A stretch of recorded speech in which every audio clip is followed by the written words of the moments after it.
Welcome to Escaping the Echo Chamber. We are live. We are live. So it's Saturday. I wanted to talk about something huge, something big, something that's affected a lot of people, and it's negatively affected a lot of people, and something needs to be done about it. And that's why I'm one of the people doing something about it. But I'm not the only one. But I realize that there are people who may want to do something about it, who need, who may not know exactly what to do and how to go about it.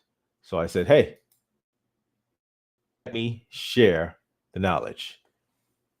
Let me share some of this, the resources that I have, some of the information that I have, so that people would know. Okay, wait a minute. We can fight back. There's something we can actually do about this. The vaccine mandate. And so now, one of the things I want to be clear about, this is about the vaccine mandates.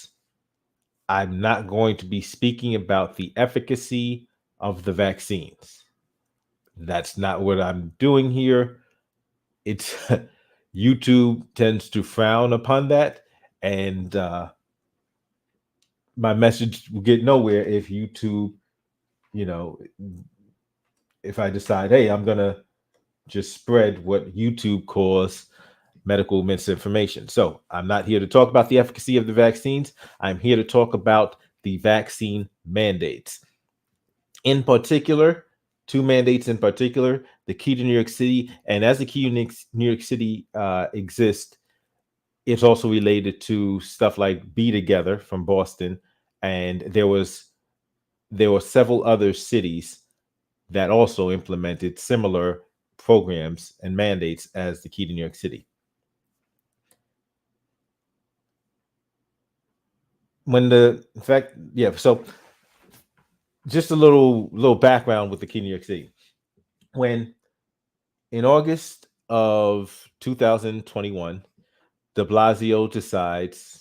Blasio, the former mayor of New York City, decides that he's going to implement a mandate in order to get the numbers of people vaccinated up. He's going to implement a mandate that you can't go to movie theaters, restaurants, gyms, that kind of stuff, unless you have, you can't go there if you're unvaccinated.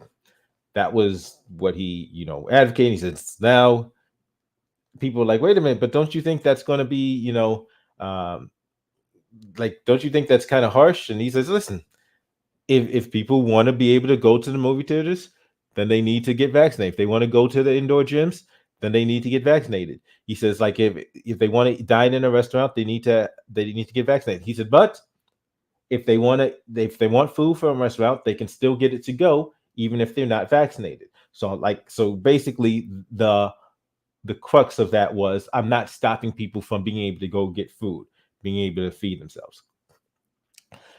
What was ignored by the vast majority of the media was in line with not stopping people from feeding themselves, was that if you worked at any of those establishments, if you worked at a gym, if you worked at a at a restaurant, if you worked at a museum, the movie theater, and you were unvaccinated, you could not continue to work there.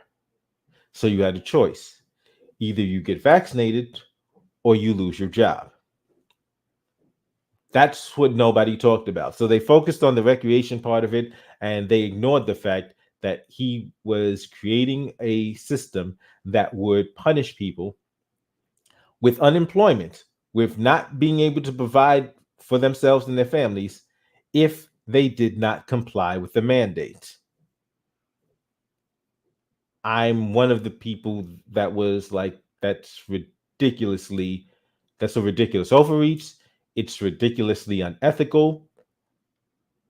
But there were so many people that were, for whatever reason, some people were scared, some people of the mind, oh, well, only Trump supporters are the unvaccinated ones, which is not true, because there were a large number of Black people in the city, in New York City, that were not vaccinated. Black people tended to have less trust in the medical establishment. And these were the people, these were among the people that were going to be severely harmed by this mandate. But media didn't want to cover it. So I decided, I said, okay, I think something needs to be done. I need to sue. Started doing some legal research, uh, putting together some stuff, but life happens. So I'm, because I'm working and just things are getting hectic. So I didn't get all of the information together and get it all, written. It's been a while since I've actually wrote a brief memorandum of law. And so I was, I was slow walking, and I was like, okay, listen, this used to be easier. This used to be easier than it was, than it is right now. I was like, okay, I'm out of practice. But so it was taking longer than I expected. Time goes by, and then we're getting to we get into October, and Eric Adams is looking like he's going to win the race. Well, correction, Eric Adams at this point is already the Democratic nominee, and so it's clear that he's most likely going to win the race because, number one, New York City is a Democratic stronghold, and his opponent was Curtis Lewa. So Eric Adams is going to win. But here's the interesting thing: Eric Adams, and this is what I'm watching. I'm watching Eric Adams, and he's not coming out and saying anything about the vaccine mandates. And I'm like, wait a minute. What if Eric Adams is like, this is some nonsense? I'm not supporting this. Because the way I'm looking at it, if he supported it, then there would be no reason for him to not just to come out and say, okay, yeah, I support the vaccine mandates. But if he's against the mandates, he might not want to say anything because he doesn't want to ruffle de Blasio's feathers. He doesn't want de Blasio's on his way out. And he says, okay, I'll just keep my mouth shut until de Blasio's out the door, and then I'll run the city the way I need to run it. So that was giving me hope. I was like, okay, wait a minute. I may not even need to, Eric Adams may have this handled, because he was silent and people would ask him about it. And he would say, yeah, we're going to consider what we're going to do. And I'm like, he's being very evasive. I'm like, okay, he doesn't even like the mandates himself. This is great. This is awesome. This means that I may not even need to activate and handle this. Boom. Eric Adams is going to get into office. He's going to get rid of these mandates. Beautiful. He gets elected in November, as expected. Fast forward to December, I think about December 3rd. December 3rd of 2021. About 27 days left in the month, 27 days left in de Blasio's administration. And de Blasio decides to announce that he's changing things, that he's adding a new vaccine mandate. The new vaccine mandate he's adding doesn't apply to the restaurants and diners and gyms. And the new mandate applies to every private sector employer in New York City. I'm going to say it again. Every private sector employer in New York City cannot allow unvaccinated employees to work for them. That's what he announces in December 3rd. But he says it's not going to be activated. It's not going to be implemented until December 27th. December 27th is when this goes into effect. De Blasio leaves office on December 31st. So with 4 days left, de Blasio decides he's going to start a new mandate. And I'm like, why is de Blasio doing this? Well, you see, de Blasio had some ideas and some aspirations to run for governor. Bill de Blasio wanted to run for governor, and Bill de Blasio. Now, if you don't remember, Bill de Blasio ran for president. It was you. If you blinked, you missed it because it was an ill-advised, ridiculous campaign that had no chance of going anywhere. But whoever his handlers were deluded him enough to get him to jump out there, run for president. Nobody, like, they didn't even, at this point, people were just loved hating you as the mayor of New York City. You weren't going to win president, but now he saw an opportunity. I'm going to run for governor. So he decides he's going to run for governor. He's thinking about running for governor, but he needs something. He needs something to make him look good.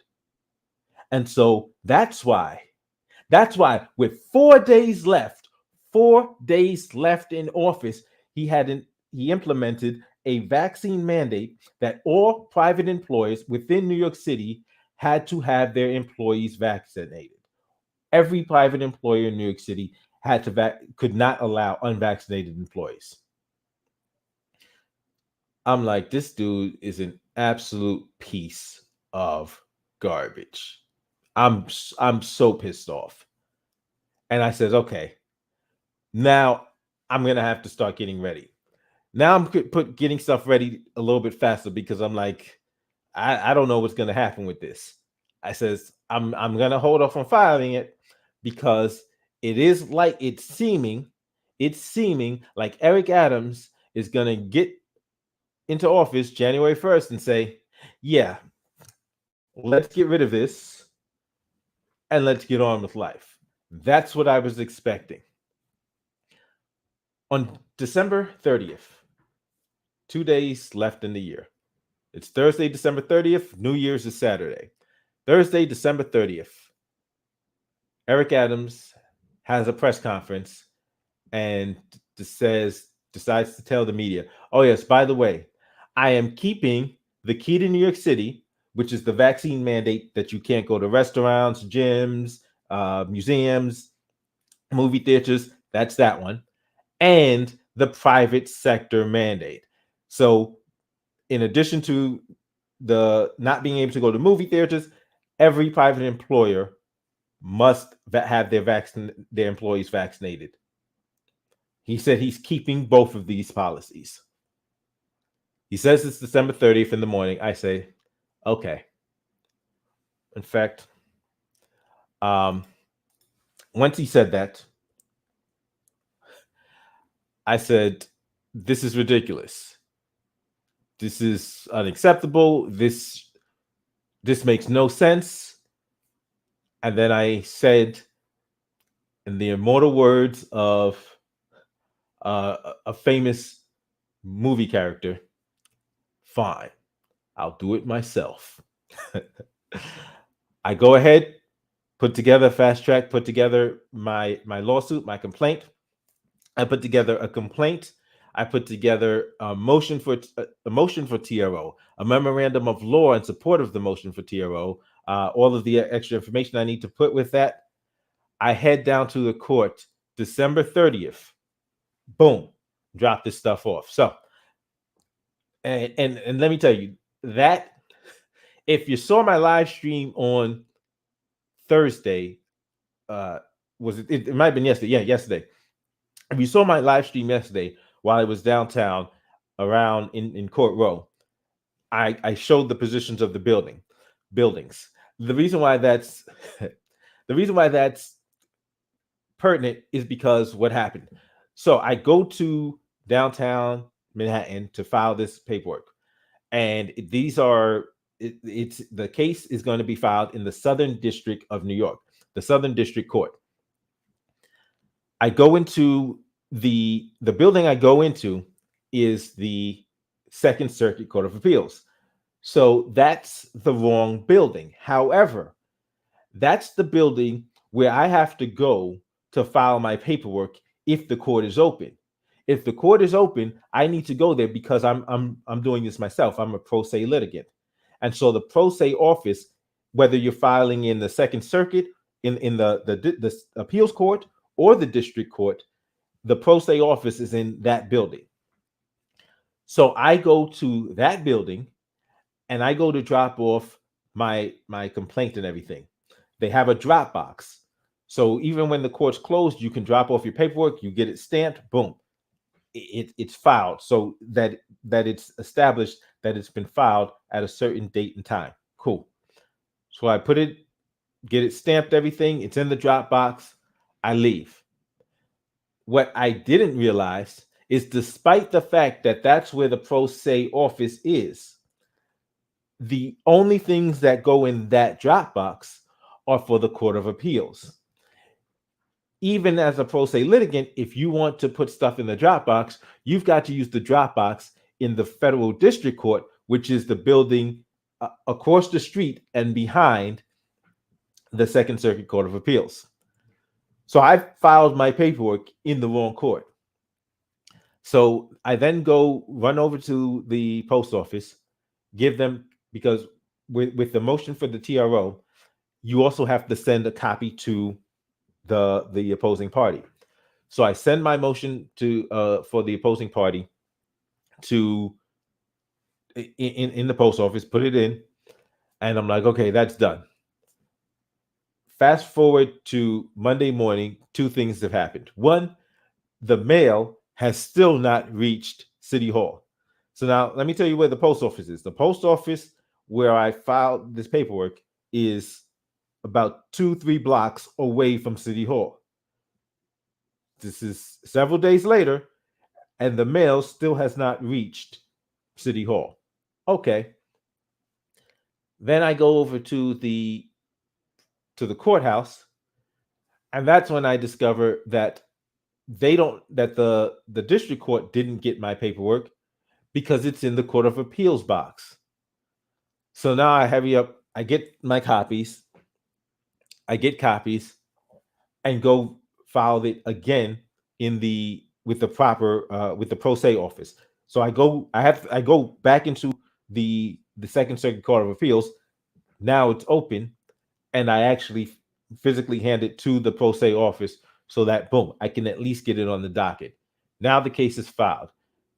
Comey versus Adams, and I'm suing him for the key to New York. I'm suing him, saying that the key to New York is unconstitutional. Now, I want to just take a look. In fact, we're going to take a look at the comments, and then I'm going to take a look at some of these materials that these actual orders and what they said.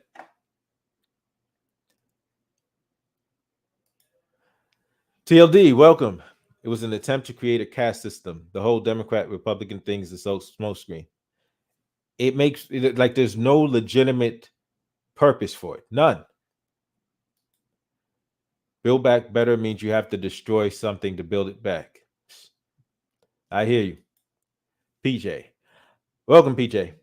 I've been watching more of lefty YouTube during the past couple of months, and there are so many lefties that are pro-vaccine mandate but anti-banning abortions, and they are hypocrites.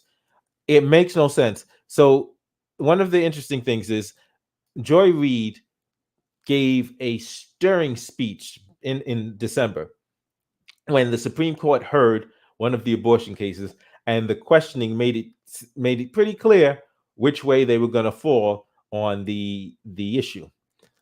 And she says, right now, the Supreme Court is about to make a decision that will turn you into a second class, that will turn women into second class citizens. It will make it so that you don't own your body, but the state does. And I'm like, wait a minute.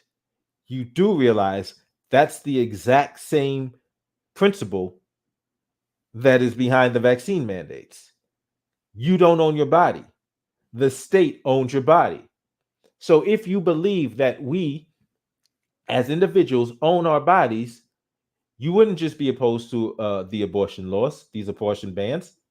You'd be opposed to the vaccine mandates as well. That's what pro-choice is. That's what pro-choice means. You're pro-choice.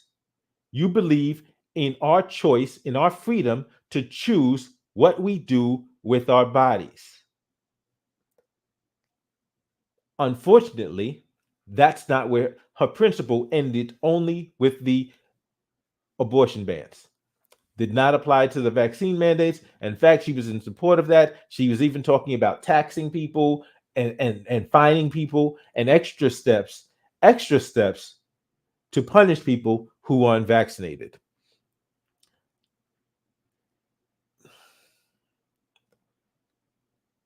So when I look at this and I'm like, okay, there needs to be like it's not making sense because it's not just Joy Reid. Like you said, it's many of these leftist YouTubers who claim to be in support of pro-choice, claim to care about that sort of thing, but they support the vaccine mandates. And it's not just the YouTubers, it's not just the TV hosts, it's not just the pundits, it's the politicians. And I'm like, where are all these politicians that claim to be about civil liberties, claim to be the champion of the little guy? Because if you're any of the Justice Democrats, if you're AOC, the Squad, progressives, how are you justifying putting people out of work, telling people they cannot feed themselves and their families if they're not vaccinated? How do you square that? How do you justify that? But let me pull up one of these. In fact, I'll pull up first the key to New York City. This is the original one that Bill de Blasio put up. So it's the key to New York City requiring COVID-19 vaccination for indoor entertainment, recreation, dining, and fitness settings. So it starts off talking about there's a state of emergency. The CDC reports new variants, and this was around the time of Delta. So as you can see, the date of this emergency executive order number 225, the date of this is August 16th. So he says, whereas indoor entertainment, recreation, dining, and let me just stop to point something out, okay? Because movie theaters were one of the affected places. No matter what you want to say as what's responsible for the spread, movie theaters were shut down for most of 2020. And even before movie theaters shut down, here's what AMC did here. Well, I think AMC did it everywhere, but I know they definitely did it in New York City. What they did was they established a policy of keeping their movie theaters at 33% capacity, at a third of capacity. So if you've ever gone to a movie theater, AMC movie theater, you go to AMC, you go to the website, you pick the movie you want to see, you pick the time, and then you pick your seats. What they were doing was when you would pick your seat or seats, they would block out the surrounding seats. So they were socially distancing on their own before any government made any policy. AMC was automatically socially distancing people going to the movie theaters on its own. Like, boom, okay, you buy your seats right here. We're gonna block out. Nobody can buy the seats that are directly around you. That's what they did on their own. They still got shut down. I remember like the last movie I saw was The Hunt, and I said I really wanted to see that movie, but then they took it off because people were offended without even watching it, and then it finally came back. And I said, I know, I saw what was coming. I saw that they were about to close down the theaters. I said, let me hurry up and run, see this movie. I watched it. It was the last movie I saw in New York City in 2020 in the theaters. But like I said, movie theaters shut down most of 2020. So this pretext, this thing of them saying, oh, well, we like this led to the spread. Anybody claiming that movie theaters was the part of the problem, it's impossible. Movie theaters couldn't have been part of the problem in New York City because they were closed for the almost the entire year. They were closed for at least 9 months out of the year. And so you can't put it on movie theaters because they weren't even open. Gyms weren't even open because when they closed down movie theaters, they closed down the gyms as well. But it says, whereas indoor entertainment, recreation, dining, and fitness settings generally involve groups of unassociated people interacting for a substantial period of time and requiring vaccination for all individuals in this area, including workers, and this is key, including workers, will protect the public health, promote public safety, and save the lives of not just those vaccinated individuals, but the public at large.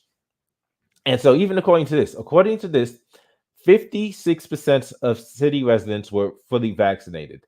62% of residents have received at least one dose. Then you go over here and they say that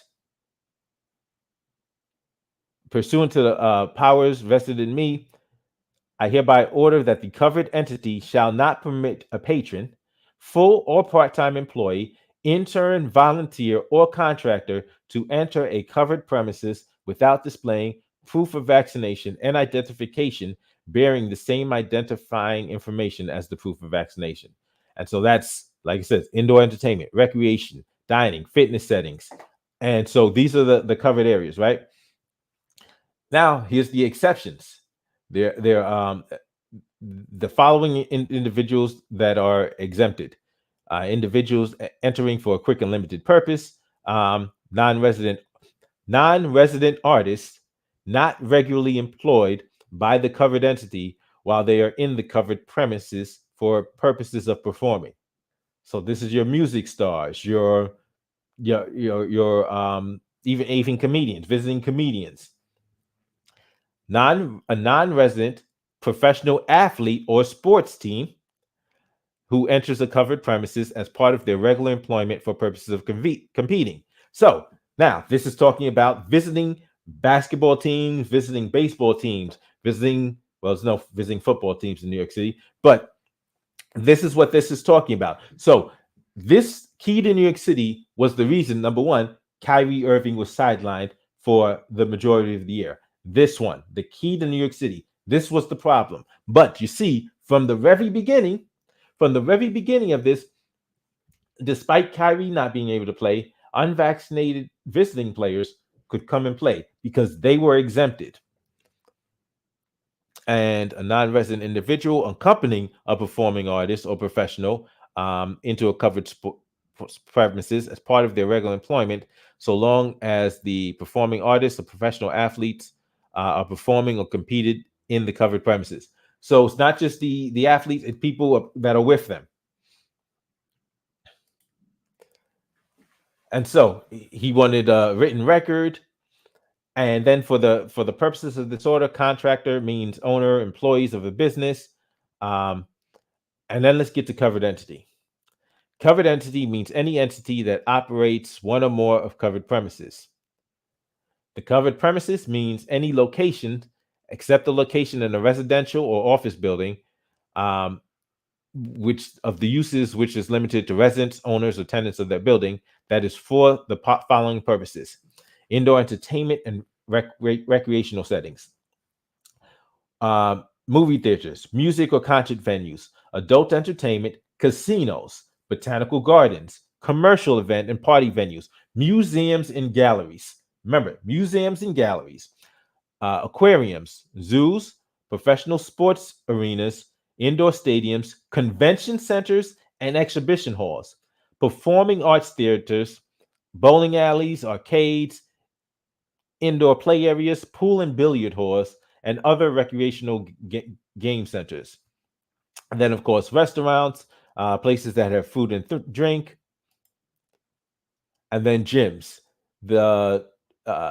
This includes indoor and standalone portions of and hotel gyms, fitness centers, gyms and fitness centers in higher education, yoga, Pilates, dance studios, boxing, kickboxing gyms, fitness boot camps, indoor pools, CrossFit. These are all covered entities that could not allow their people inside. unvaccinated people. Well, yes.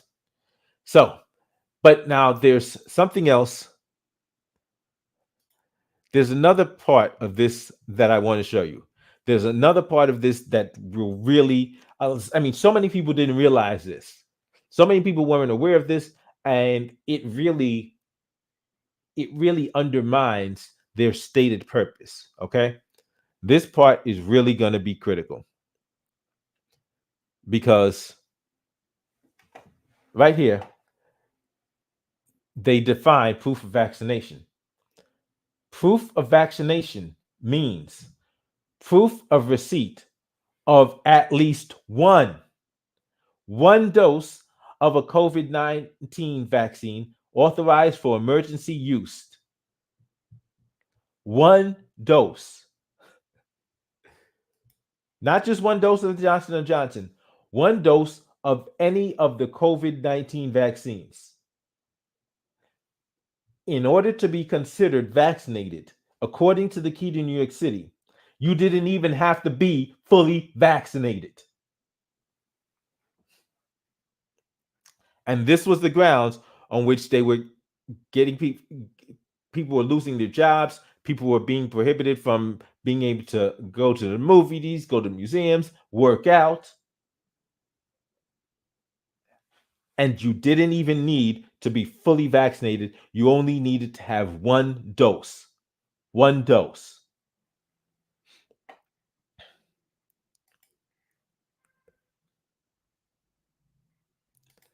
Let me look at some comments. 7 day after birth. Okay. PJ, this is super tyrannical, and the amount of people who defend this is sick. Also, conservatives talk a big game, but knows how none of them. Yeah, and that was amazing. How many people was, oh yes, like I'm not vaccinated. What are you doing about this? Like, there's so many people who virtue signaled, and some people, oh, I disagree with it, but they did nothing about it. And like, I was wondering where the attorneys, because if I'm not a licensed practicing attorney. So if I can see what the flaws in this case, how come they couldn't? How come they didn't see the flaws in this? Unless they did and they just didn't care.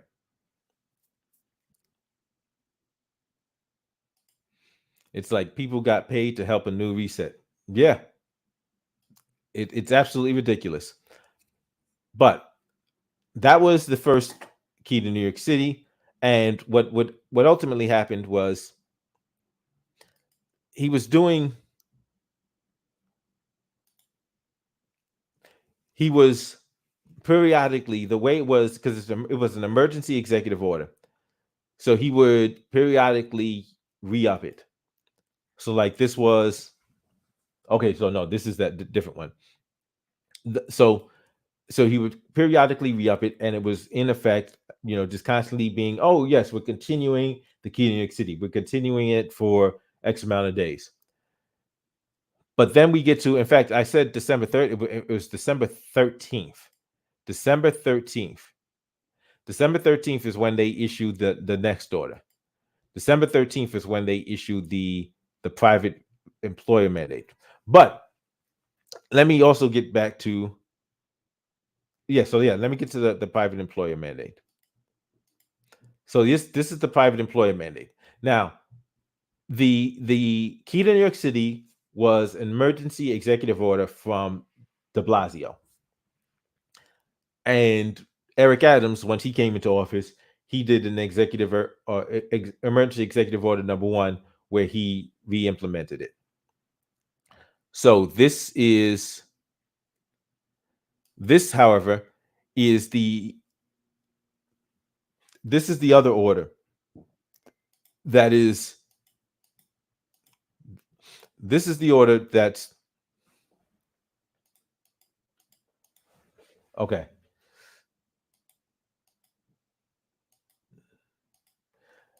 Okay, so now, I forgot to say, when he actually created the private employer mandate, now he actually said, oh yeah, now I also have to fix the issue that, like, I wasn't even requiring people to be fully vaccinated. So now, effective with this order that he issued, he made it effective. He made it after December 27th. Then you needed to be fully vaccinated. Finally. So from August until December, the key in New York City stopped people like Kyrie Irving from playing, stopped unvaccinated people from being able to work in the Barclays Center, from being able to work in gyms, being able to work in movie theaters, being able to keep their jobs and take care of themselves and their families. But it didn't even require people to be fully vaccinated. They only needed one dose. That's what the key to New York City required. So then in December 27th, now it's 2 doses. And I gotta imagine that Eric Adams was like, wait a minute, why isn't it 2 doses? And de Blasio was like, oh, maybe it should be 2 doses.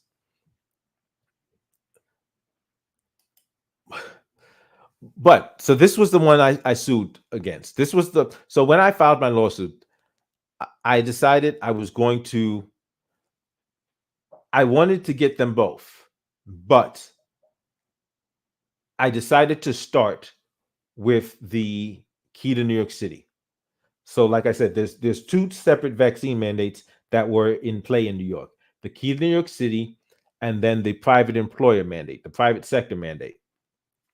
Now, if you remember, at some point, Eric Adams announced he was getting rid of the key to New York City, and yet, even after he got rid of the key to New York City, Kyrie Irving still wasn't allowed to play.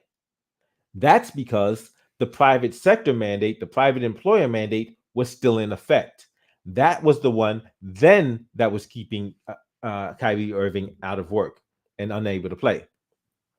And then they created the carve out in that one so that the baseball players, because baseball season was about to start, so that the baseball players and Kyrie Irving could now play. But when what I sued against was the key to New York City. And now I saw other people had sued, other people filed lawsuits, and I was watching people who would file their lawsuits, and they would file their motions for preliminary injunctions, and their preliminary injunctions would get shot down. And they would file like, "Oh, we have a bodily right to take it to control our own bodies, and this is government overreach, it's tyranny." And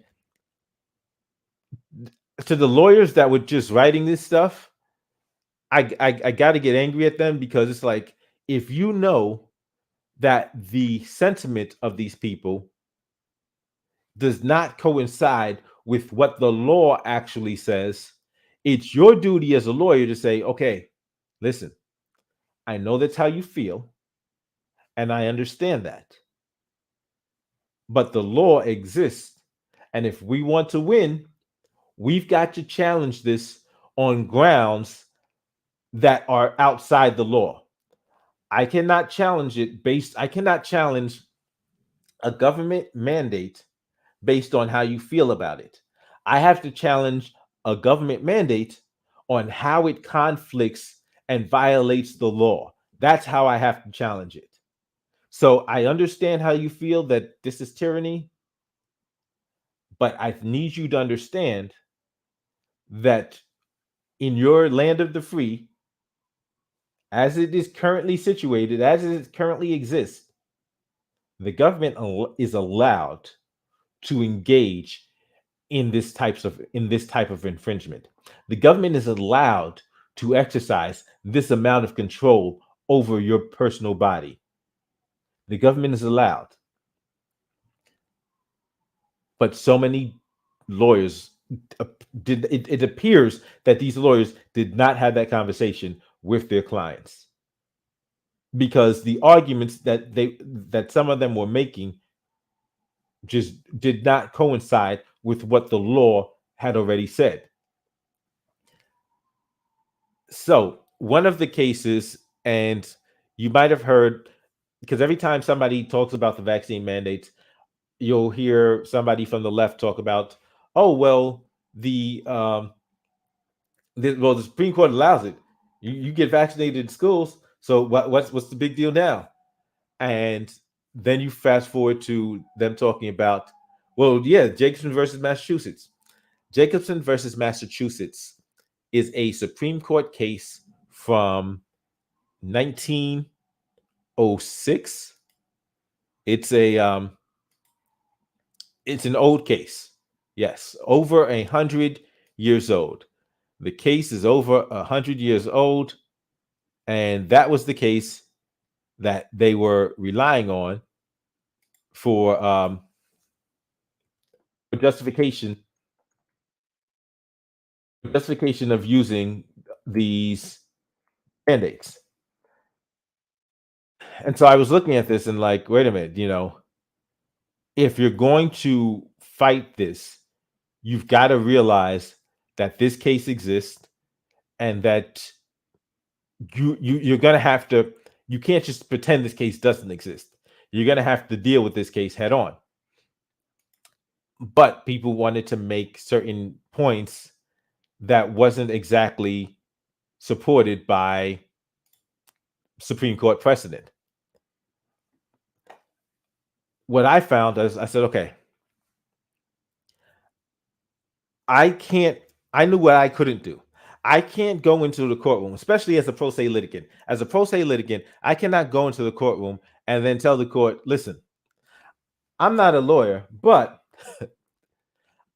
I want you, federal district court judge, to ignore what your appellate courts say, to ignore what the Supreme Court of the United States has said, what the U.S. Supreme Court has said.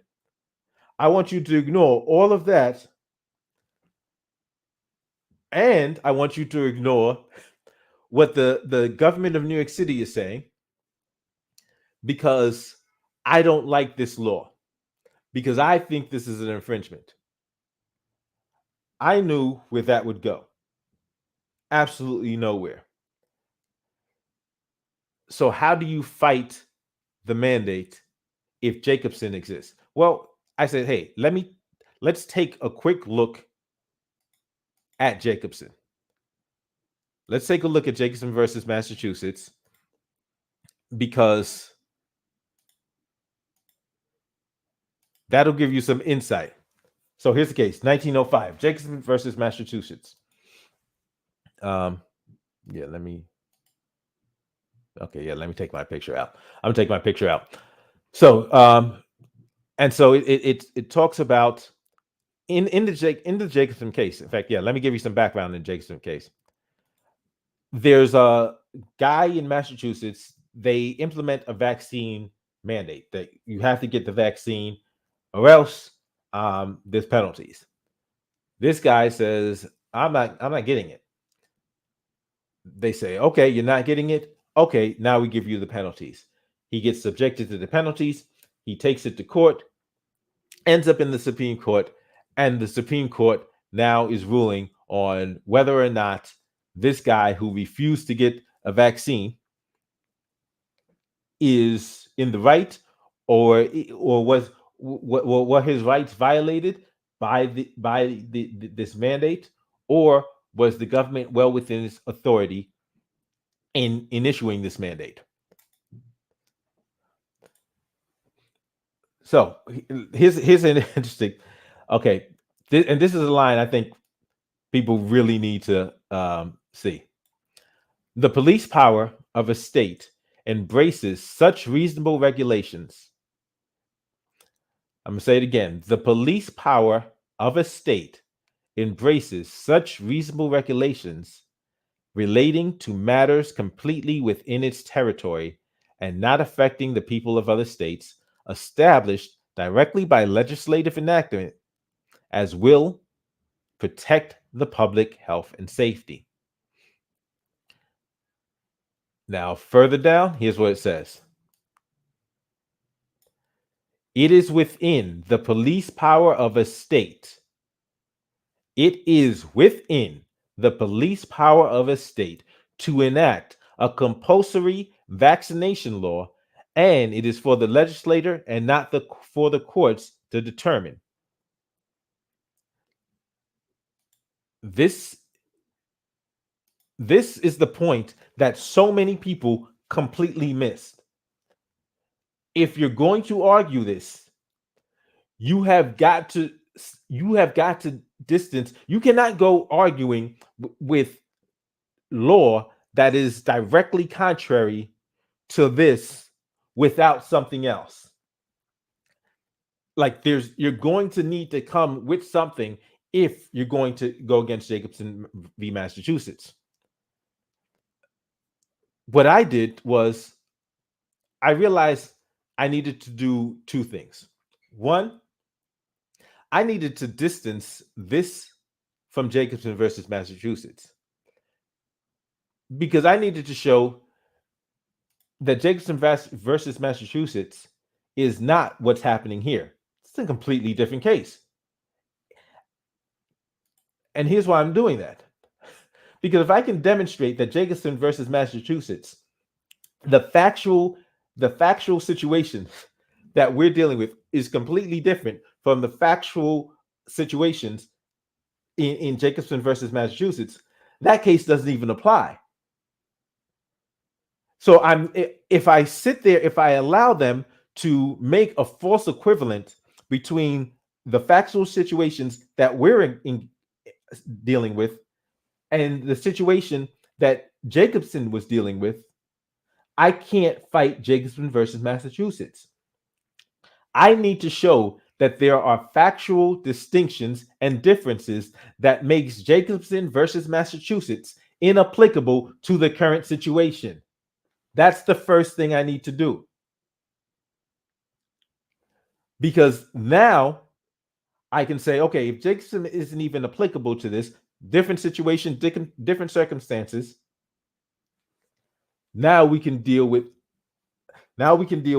other things, and they have to actually create a justification. If I allow them to pretend that Jacobson applies, like, I'm in trouble. I'm in some serious trouble. But I also realized the whole, well, my rights, my body, my choice. My body, my choice is my body, my choice is a nice slogan. Let me tell you what my body, my choice is not. My body, my choice is not a legal principle. My body, my choice is not something that the Supreme Court has recognized as a control and a separation for what government is allowed to do. That is not what government has found. What the Supreme Court has found. Supreme Court has not found any such thing. And the funny thing is,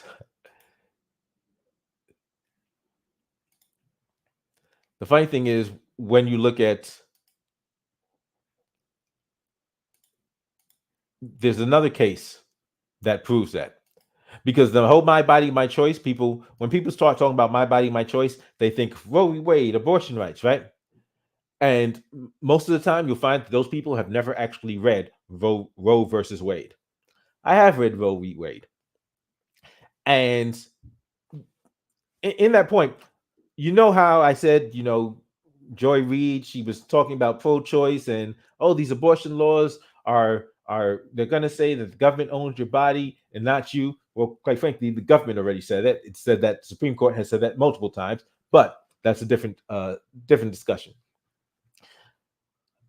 The whole point of when I criticize people who are, who claim to be pro-choice and support abortion, are against abortion bans, and then who then support vaccine mandates, I'm like, wait a minute, that's hypocrisy. And they'll say, oh no, these are apples and oranges, they're not the same thing. And I'll say, no, they're based on legally the same principle. They say, no, it's completely different. And you know who disagrees with them? Because I'm not the only one who disagrees with them. Roe v. Wade disagrees with them. Because if you go to Roe v. Wade, a lot of people don't realize what it says. A lot of people think it says, oh yeah, women have the right, it's the woman's body, it's her choice, and she could do it with as she sees fit. And that's not exactly what Roe says. That's not what Roe says. In fact, yeah, I'm going to pull up the highlighted ones, um, because Roe actually Roe actually goes deeper and says, listen, the reason why we're not going to allow the reason why we're willing to allow abortions isn't because the government Supreme Court didn't even say that the fetus isn't alive. They didn't say that. They said we're not saying the fetus isn't alive. We're not saying it is alive. We're saying the fetus does not that there is we cannot find legal basis that the fetus, regardless alive or not, is has been extended um, constitutional protections. That's what they said. So a lot of people didn't even don't even realize that this law that they keep championing Roe v. Wade as if it's going to as if it changes things, as if it establishes some principle that okay, the government can't do this. The government can't just take exercise such control over your body, and that's not what it is. So let's look at. Want to pull up Roe v. Wade now. In fact, here let's yeah go over here. In fact, I can go over here and then okay, no, it didn't work. Okay, so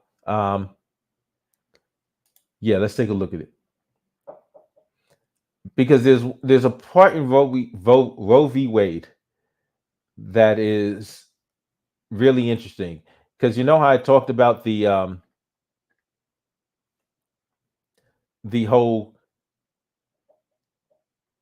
the like the comparing it to Jacobson versus Massachusetts, because at one point in Roe versus Wade, they actually say, hey, well, it the liberty the government doesn't have the power to take to control a person's body. That's it's a infringement on people's rights for the government to come in and say, oh well, you have to do this, you can't do this with your body.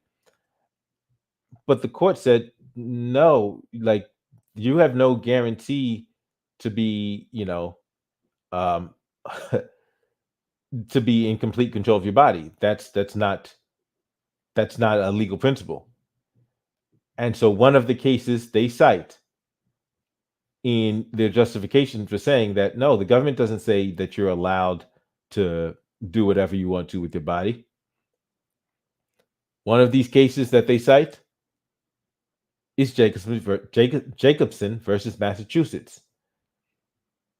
And so when all of these people who claim, oh no, this isn't the same thing, it's different, well, the Supreme Court realized it was similar enough to rely on Jacobson versus Massachusetts to establish that to establish that people do not have under under their interpretation of the law, we do not have an unfettered ability to control our own bodies. The government has the ability to tell us what we can and cannot do with our bodies. That's what the Supreme Court found in Roe v. Wade, and that's the part that people don't talk about. They said that they are allowing uh, a woman and they name these reasons to be able to get an abortion before a certain point, before viability, but at no point, in fact, they expressly said otherwise, did they say, my body, my choice. My body, my choice is not a legal principle. So I knew I could absolutely not go into a courtroom spouting my body, my choice and expect to win. Let me look at some of these comments. Kelly, welcome. Attorneys see it, but they didn't want to. They don't want to be kicked out of the bar association for standing up for what is right. Yeah, it's sad. Check out Eustace Mullen's book, Rape of Justice, where he talks about the judicial system from secret societies to bar associations to corrupt judges. Thank you. The key to a city was an award, not a pass to be a citizen. Yeah, they changed it. Oh, hey, Mr. No, I am not an attorney, and so I'm filing this pro se. I've done pro se work before, represented myself before, several actions, and it had been a while. So since you were late, I had mentioned earlier how I had started to file this, like I had started working on this when De Blasio first announced this in August and September. But it's been a while, and I was like, okay, wow, I gotta get my juices right. I gotta, because like getting into the whole legal like there's a certain mindset you get into when you're crafting legal arguments and you're doing the legal analysis. It's like I hadn't been there for a while. So as I was starting to read cases, but I was busy, working and everything, had a bunch of other stuff I was trying to do. And so I kind of put it on the back burner and says, let's see what happens. And it was my hope that Eric Adams would shoot down these mandates. But then once he said he wasn't, because on December 30th of 2021, with 2 days before he came into office, he announced he was keeping the mandates. That's when I said, okay, boom, went down, wrote up the memorandum, the brief, the memorandum of law, the motion for a TRO, and the complaint of going after it. Okay, so yeah, I do want to let me get to what I filed. I filed a TRO, and yeah, let me explain what the TRO is. So a TRO is a temporary restraining order.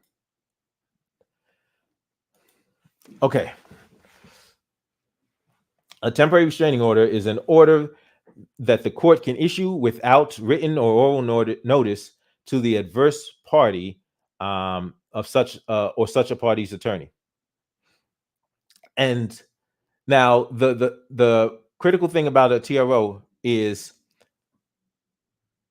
it's different. So it's similar to a preliminary injunction, but there's a key difference between the TRO. The TRO is, and it's like an emergency feature. So if the government is about to do something, or if somebody's about to do something, and you need the court to step in and stop that thing from happening, like right away, like there's no time to hem and haw about it, that's when you file a TRO. Like, we need to do this right now. And what that does is it allows the court to issue an order to stop something before the opposing party can even file any motions or briefs against it, any memorandums against it.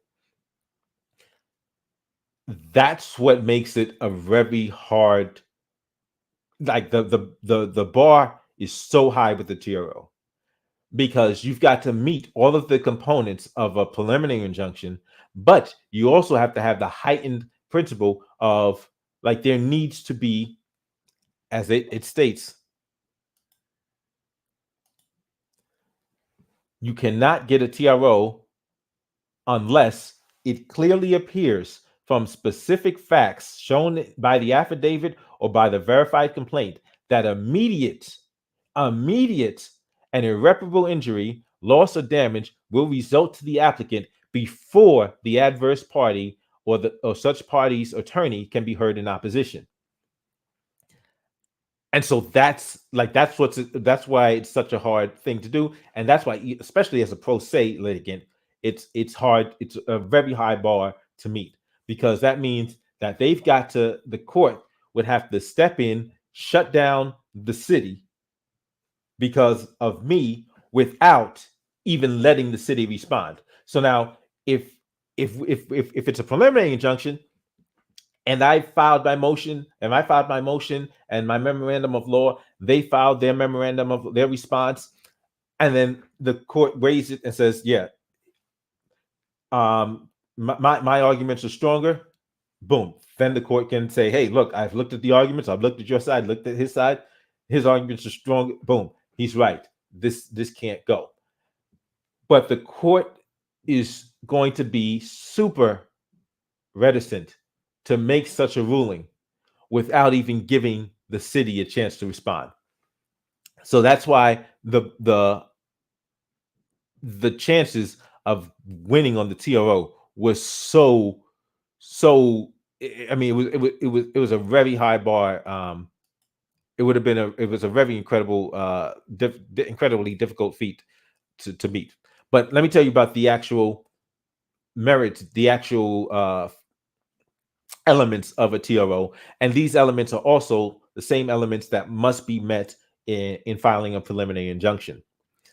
So the plaintiff must demonstrate a likelihood of success on the merits, the immediate or irreparable harm, the balance of hardships, and the public interest must weigh in the plaintiff's favor. So the party must show irreparable harm in the absence of an injunction and the likelihood of success on the merits. So the first thing I had to do was show irreparable harm. And like I said, I realized what I couldn't do. I couldn't just go on my body, my choice. That's not a legal argument. That's not going to fly in a court of law. What I realized is I looked at the key to New York City, thought about it, and realized, okay. In fact, I want to take another look at it because, I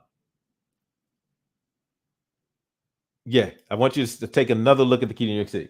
So if you look at it, remember what it says. Okay, no, there's one. The key to New York City says 225. Okay, there we go. It says one of the indoor entertainment and recreational settings. You're not allowed to enter movie theaters, music or concert venues, adult entertainment. Let's skip ahead to museums and galleries, convention centers, exhibition halls, performing arts theaters, indoor play area. And other recreational game centers. Why those are so important is because what is going to a museum? It's more than just recreation. Going to a museum, going to a movie, going to a theater, this is more than just recreation. When you're going to a museum, you're going to the movie theater, you're going to plays, you're exercising your First Amendment rights. Now, a lot of people don't realize that because a lot of people just think, okay, my First Amendment right, like my freedom of speech, means I get to say whatever I want to say. But there's a principle of free speech that I was aware of and that most people don't think about. But there's a principle of free speech that doesn't just apply to your ability to speak, but it also applies to your ability to receive speech. And when we're talking about speech, it's not necessarily just speech. It could be speech, it could be written, the written word, it could be drawings, video, all kinds of, these are all forms of speech. But like I said, the First Amendment doesn't apply only for your ability to make this art, to make videos, to write words, to write books. It also applies to your ability to receive books, to receive this speech, to see these movies. So the key to New York City, by telling people that if you are unvaccinated, you could not go to movie theaters, was a violation of the First Amendment. And I was like, wait a minute. Like, did the research, found this, and it's like, this is clear. This is This is a home run, an absolute home run out the park. Like there's no question. So remember what I said. Don't like I couldn't go into court arguing, "Oh, my body, my choice." It's a frivolous argument because at no point in U.S. Supreme Court history have they espoused the principle of your body, your choice. The government can't make rules regarding your body. At no point in U.S. history. It's a frivolous argument. It will not win. But what I knew the First Amendment exists. The First Amendment, and I know what the Supreme Court has said about the First Amendment. They said, hey, you have the freedom of speech. And not only do you have the freedom to provide speech, you have the freedom to receive speech. And so, here's where the Supreme Court actually said that. As the Supreme Court has noted, freedom of speech does not only entail the ability to speak, write, and convey ideas, but also the ability to receive them. The Supreme Court has found that the right to receive ideas is a necessary predicate to the recipient's meaningful exercise of his own rights of speech, press, and political freedom. Board of Education versus Pico, U.S. Supreme Court. It has also found that the dissemination of ideas can accomplish nothing. The dissemination of ideas can accomplish nothing otherwise willing addressees are not free to receive and consider them. It would be a barren marketplace of ideas that had only sellers and no buyers. And I was like, the key to New York City is a clear and egregious violation of the First Amendment.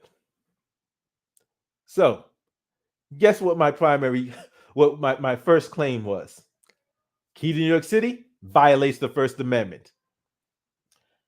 And remember, like I said, New York wasn't the only one, because after New York City did the key to New York City, then Boston did it, Philly did it, Chicago did it. And I want you to realize that, remember, those states then suddenly just started, oh yeah, we don't need this. Early 2020, they all just said, yeah, we're done. Yeah, we don't want that. You see, when I knew that it didn't matter why it wasn't just about my body, my choice, and it couldn't be about my body, my choice. I needed to attack this legislation. It's not legislation. I had to attack these executive orders on the grounds that they are clear violations of constitutionally protected freedoms. First Amendment was one of them. And that's the freedom. This is the point that everybody needs to be paying attention to. So if you are in New York City, if you are in Chicago, if you are in Boston, Philadelphia, and you're unvaccinated, and you had to deal with these infringements, this is the beginning. This is just the beginning of how you attack. And I'm gonna point something else. When I filed for against the key to New York City, I had my service processors. So like I'm doing some other work. I have my service processors go to serve the mayor. They go to serve him on February 15th. They get to City Hall. City Hall tells them, "Oh no, you can't serve at this entrance of the building. You have to serve at a different entrance." Okay. So My service processors go to the other entrance. A couple of days later, my service processors go to the other entrance. Oh no, you can't go to this entrance. Yeah, you got to go someplace else. Finally, do you know when my service processor is finally able to serve Eric Adams with the, because now he's already has the copy of the TRO. He already has a copy of the complaint, but official service with the summons and everything that the, because the court has given me the summons that I have to officially serve him and get the affidavit and all that stuff on the record that he's been given notice of this case. That doesn't happen till after. This doesn't happen till 2 days after Eric Adams announces he's ending the key to New York City. That's when he accepts service. That's when he accepts service for this lawsuit.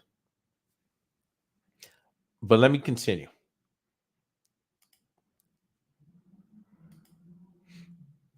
See, I also pointed out that the key to New York City infringes on the freedom of assembly. The right to associate freely is implicated when government actions interfere with an organization engaged in activities protected by the First Amendment, such as speech, assembly, redress of grievances, and exercise of religion. And so I want to bring you back to something in the executive order.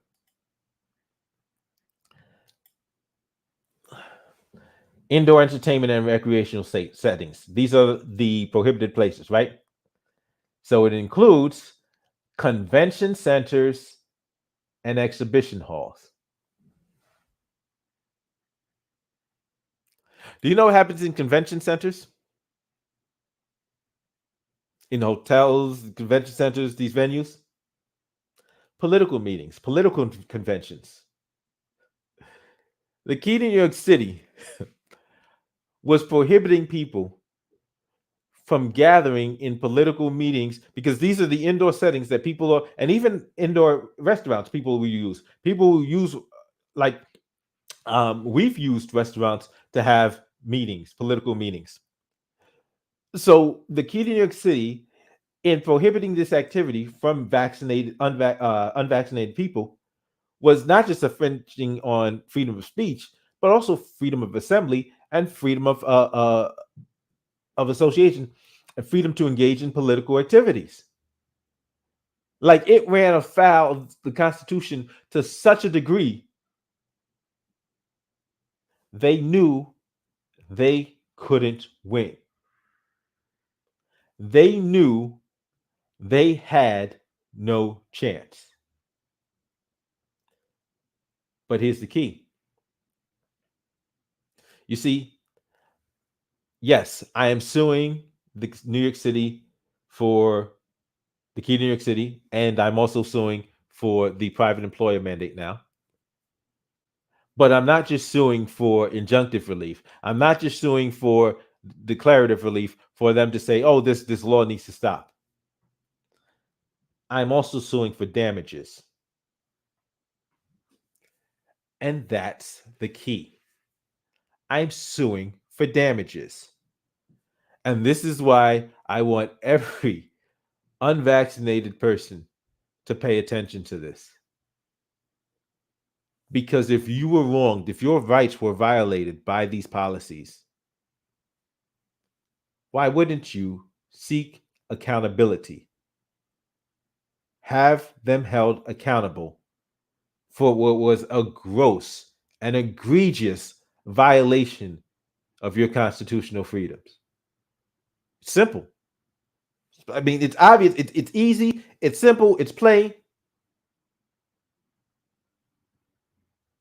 And they have no answer.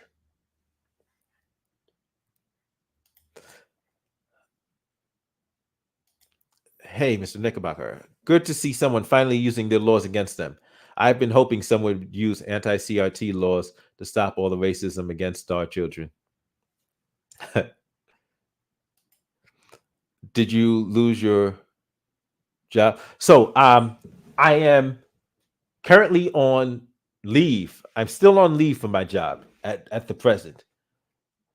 So at some point, my leave will run out. It's not there yet, but that's why. So I'm like I said, next week I've got some more activity with the case um, going.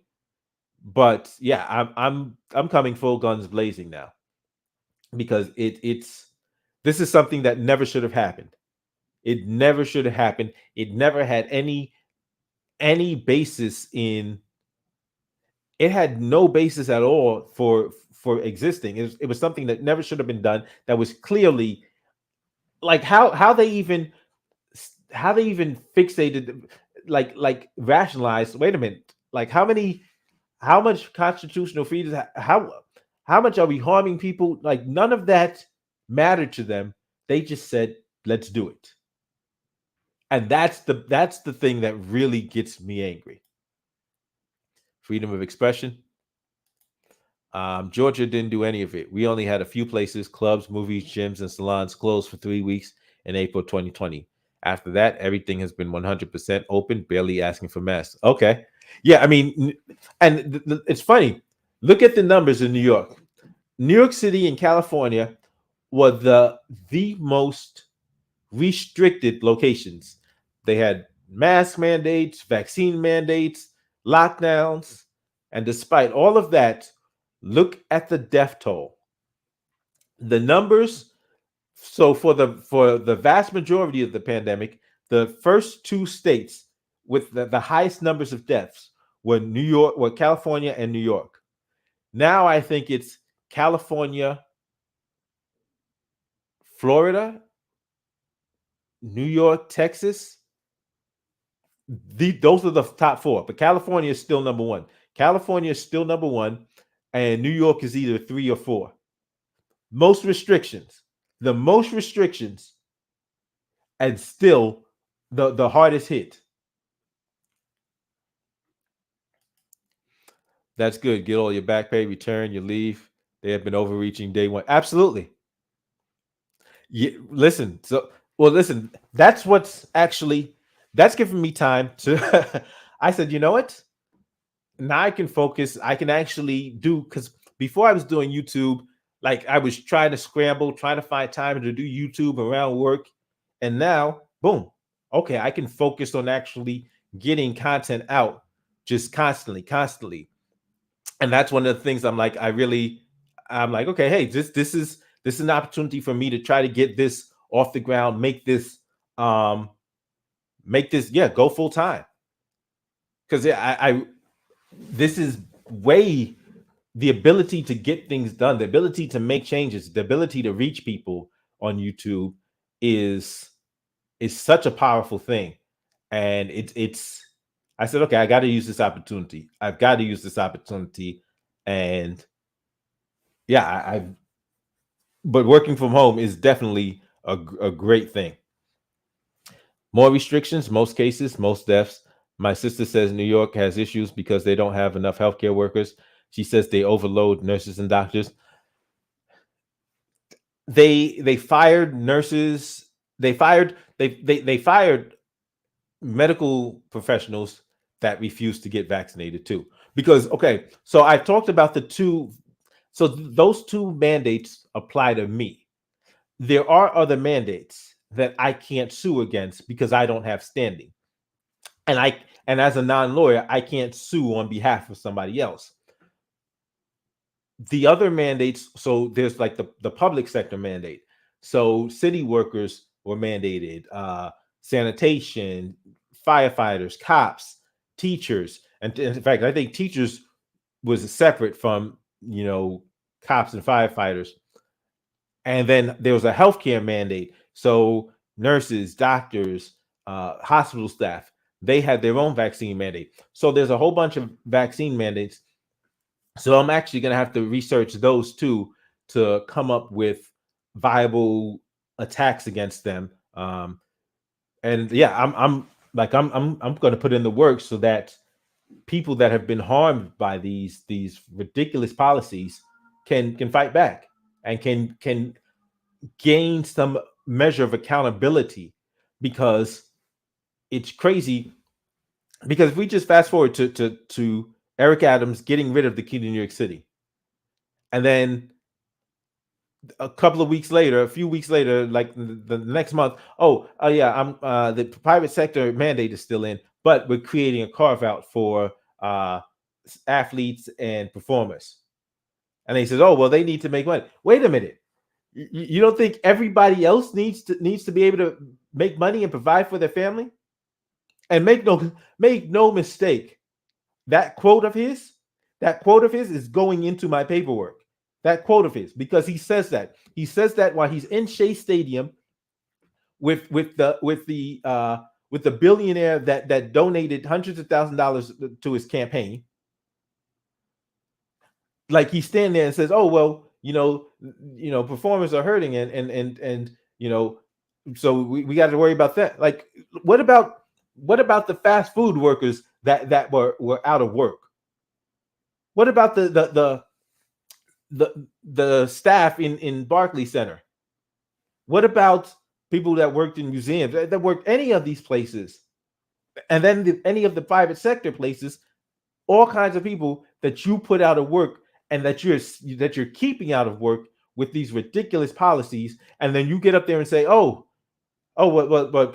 performers, these artists, they're not necessarily rich, because like his whole argument is he's trying to pretend like, oh well, it's not just these rich baseball players. There's struggling artists and performers that also need to make a living.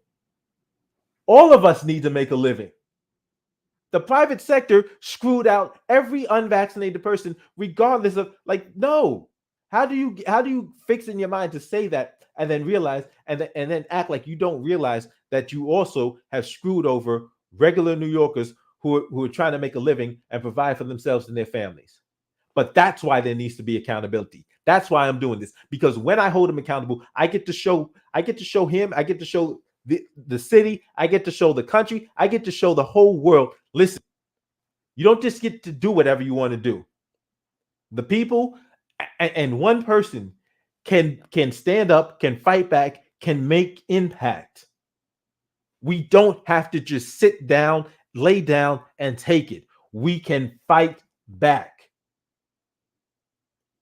Learn the rules of the system, know the rules of the system, and then use the rules of the system. Because I guarantee you, every government on this planet violates its own rules. Every single government. Once you find that out, find it and attack it.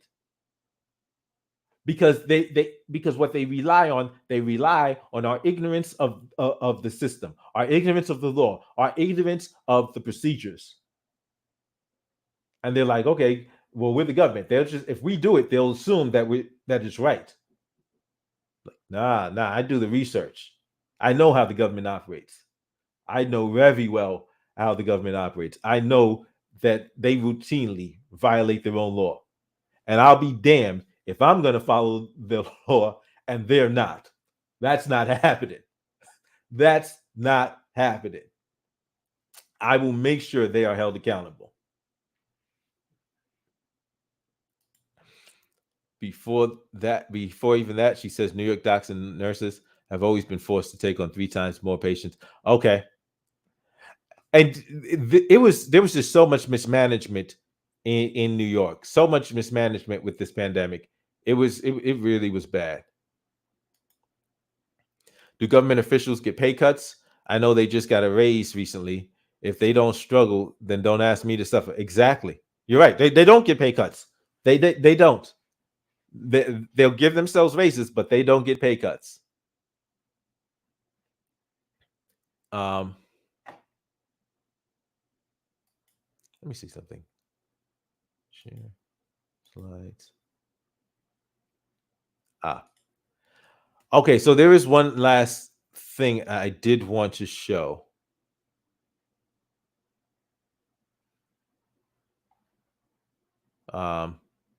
Where's that? I just had it. So, like I talked about the private employer mandate.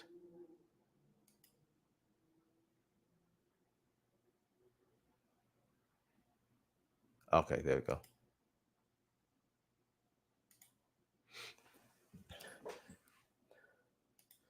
This is the private employee mandate.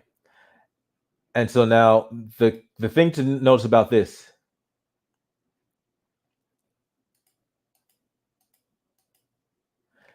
one was not issued by de Blasio. So this was December 13th. It was issued by Dave Chasky, the commissioner of health. However, we have a new commissioner of health, but that's why when I amended my complaint to challenge this law, this mandate, I had to add the commissioner as a defendant. And so I had done that. I served him this week, filed that paperwork, and that's why I was in court yesterday. That's why I went to the courthouse yesterday to provide the court with the summonses, with the proof of service on the commissioner of health, on the commissioner of the health and mental hygiene. But let me just, for purposes of this order, covered entity means a non-governmental entity that employs more than one worker in New York City or maintains a workplace in New York City, or a self-employed individual. Now, this is a self-employed individual or a sole practitioner who works at a workplace or interacts with workers or the public in the course of their business. And now they were saying it's got to be fully vaccinated. Fully vaccinated, at least 2 weeks have passed after an individual received the single dose of the Johnson & Johnson, or the second dose of the 2-dose series.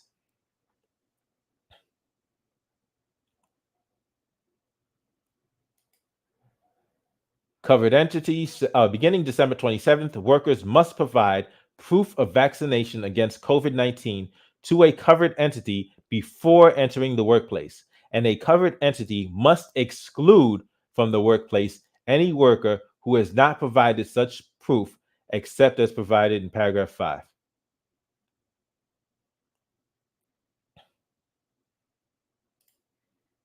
Like, this is what they chose to do. This is what they chose to do. They chose to create this policy that was so intrusive and so overreaching, and they completely ignored the harm that they were doing to people. Completely ignored it.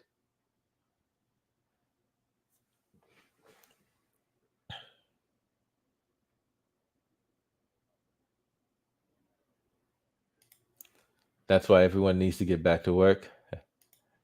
No real estate revenue coming in. It's hurting them now. And China and Bill Gates buying all the land. I don't know how everyone agreed to all that apartheid in the first place. I said day one, jab or not. I refuse to show papers. If they can show me your papers here, where will it end? Why aren't they making all those people show all medical records? They turned Americans against one another. So if you didn't go with the flow, you're a leper. Yeah, they really did. And like, I remember even when they started the key to New York City, because there's a story. There's a story that happened in New York. And it's amazing. It's amazing. And it's why like it's amazing that every time they do a new law, that's why, like, these politicians that claim to, even Democratic politicians that claim to, oh yes, Black Lives Matter, we care about Black people, the Black community, blah, blah, and then they keep proposing more laws and making more laws and passing more laws. I'm like, no, you can't care about the Black community, because those laws are always going to hit us worse than first. And case in point, when this happened, there were some visitors from Texas, Black women. They were visiting from Texas. And there's the footage of these Black women getting into a scuffle with the hostess at a restaurant.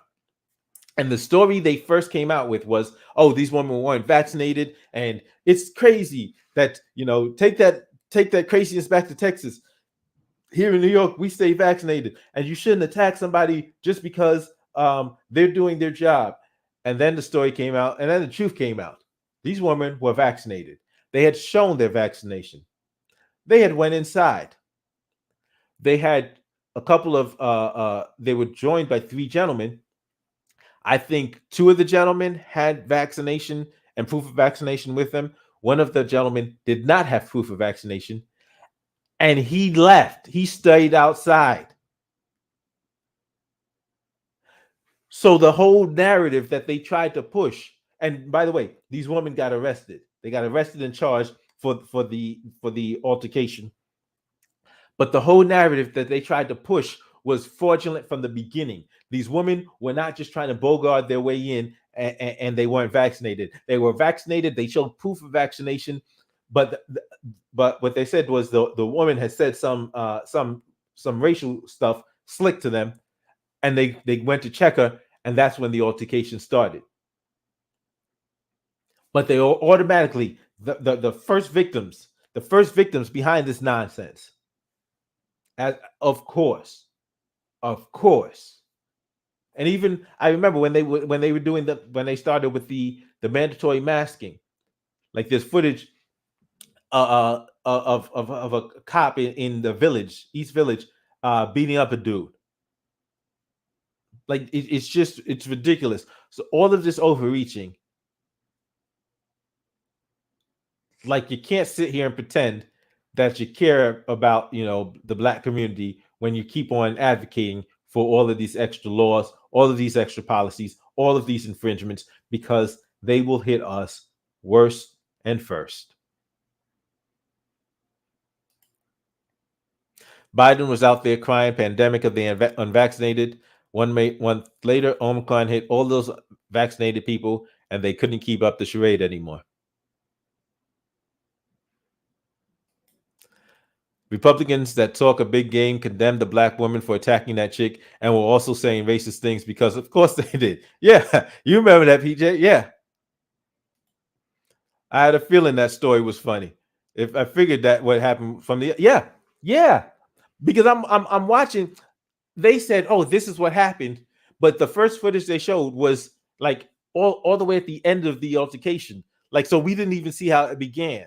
I'm like, wait a minute, you're showing 10 seconds at the end, and we didn't see how it begin. I'm gonna need some more evidence.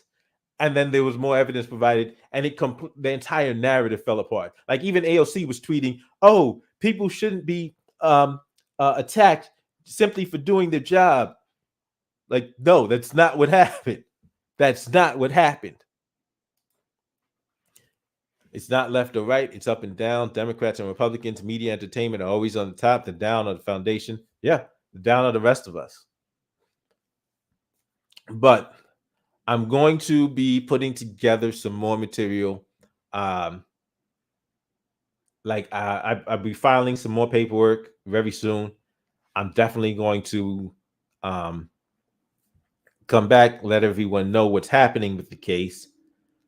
Oh yeah, by the way, so on Monday, the government's lawyer filed her notice of appearance. So so that's progress is the case is going forward. And what I'm also going to do is start putting this information. I'm going to put this information in a format for people to just, hey, if this is the information you need, if you're one of an affected individual and you want to consider filing a suit, you can look at this as a starting point, as a template for seeing if you can get some relief, get some accountability, because that's the thing that gets me now. I'm not about to let these people have ruined so many lives, caused so much harm unnecessarily, and then act like they didn't do anything. And then not just act like they didn't do anything, act like they did something good. Act like they actually helped people. Like okay, where's my thanks? Wait, y'all gotta give me credit. I did a great job. Like, no, you screwed people over. You took people's livelihoods. that was just beyond, not just unconstitutional, it was unethical, it was immoral. It's apartheid. I saw so many black people being dragged over masks and stuff, and never saw an anti-mask Karen get arrested. Right, right.